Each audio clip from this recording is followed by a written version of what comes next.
Latias Gold Star has made just a little splash, and we're going to talk about that today. So, what's going on, guys? Hope you enjoy this conversation and this format of just kind of me talking about certain things in the hobby that intrigue me. On PWCC just the other day, we had a huge Latias Gold Star sell. This was a PSA 10 for $38,400. What does that mean? What does it mean for Gold Stars as a whole, given the state of the hobby? And how does that compare to the Rayquaza Gold Star? Now, I have my own lovely Latias Gold Star here. It is a PSA 5, and this one is in, I got reamed on that submission, as you guys may have seen, but overall, it's an okay looking card. I went ahead and got out all my EX Deoxys Gold Star hollows, as well as the Rayquaza back here. So looking at all these three, nothing really stands out in particular, but it's been pretty much well known in the hobby that EX Deoxys has been one of the scarce, I don't know why I said scarce. It's like the scarcest product out there. It was just in a time when Pokemon just was really lacking. The interest was at an all-time low. And not only that, but the chases were these Gold Stars, and you only had about one chance out of every two boxes to pull a Gold Star. Not to mention there's three of them, so you don't even guarantee that you're going to get a Gold Star, much less the one you want. So overall, the Gold Stars, in my opinion, have been extremely underrated over the last few years, especially in the hype. We've definitely have seen some outliers just really take off like this.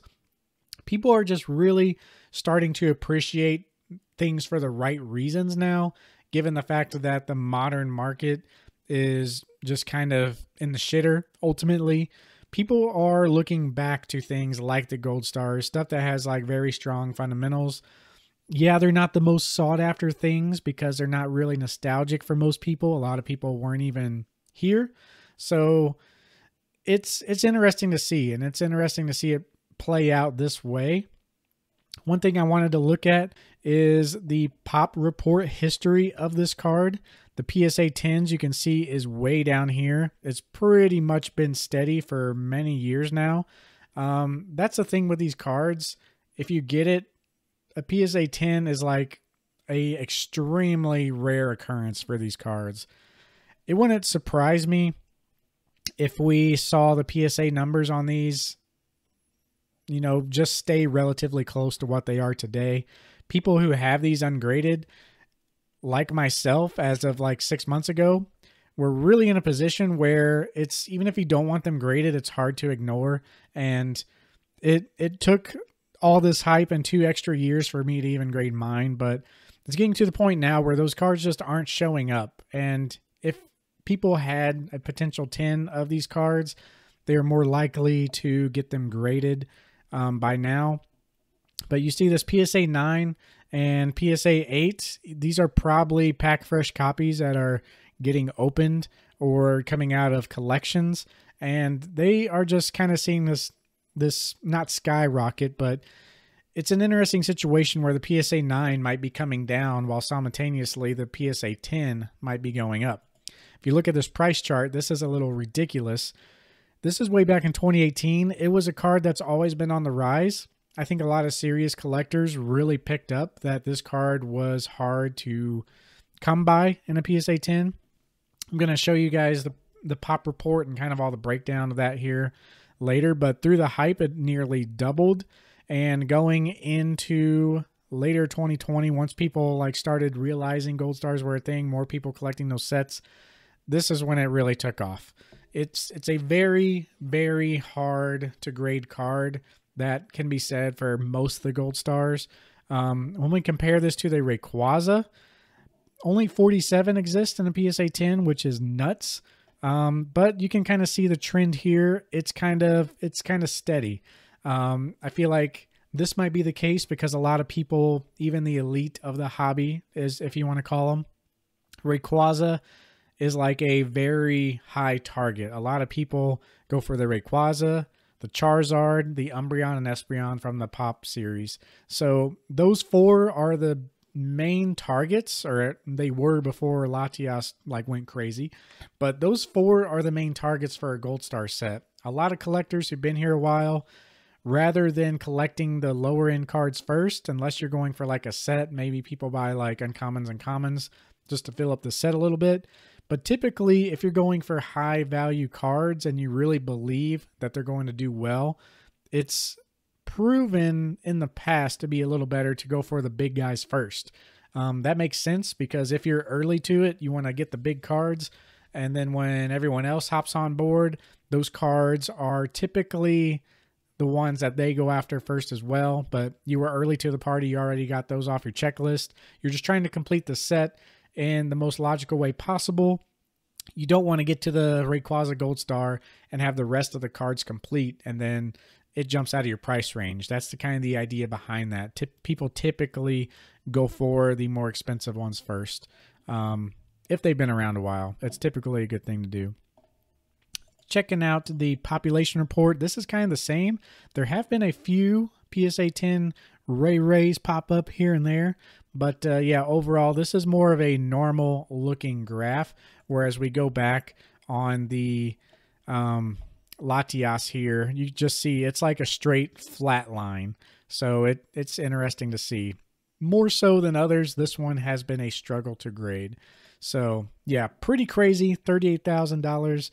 Does this mean there is, I want to say, smarter collectors in the hobby? But does that necessarily ring true? I think with the hype in modern kind of dying out, a lot of people who are here to stick around, you know, granted, a lot of people are just going to leave and be gone, but those who want to stick around, they're going to go back to the core of what they collect. A lot of people, that's WotC.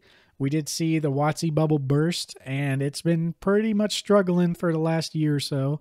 But things like the Gold Stars, stuff that never really took off and never really came down, they've just been steady. I think those are the things to look for.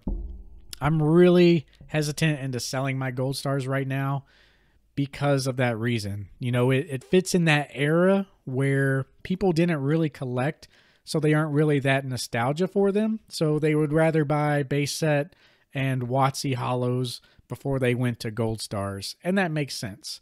Everyone wants to go back to base set.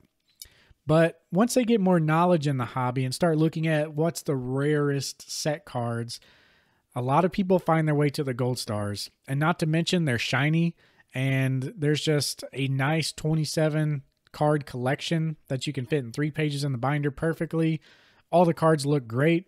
They're kind of the first cards to kind of go beyond the border. So they got the really nice artwork on them, and the hollow actually extends down on the border a little bit on the inside. So overall, they have a lot going for them. They're just very unique, and we really didn't see anything like it until we got to the Level X era later on. So they have all the right things going for them. Amazing Pokemon, amazing cards, amazing hollow, amazing artwork, and the rarity factor is there and probably higher than pretty much any other English set card there is. You could argue today that the alt arts rather are a little more rare, but that is just because there is the sheer volume of how many alt arts they put in a set, right? So it's diluted. You get one more often, but it's very diluted if you get the one you want. This is straight up just raw difficulty here in the Gold Star era. But looking at these pop reports here, it does make sense.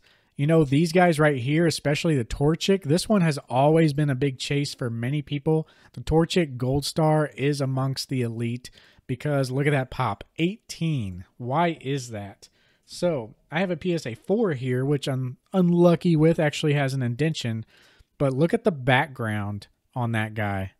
It is white background, very easy to show, you know, little scratches and everything. So it's just a very difficult card to grade.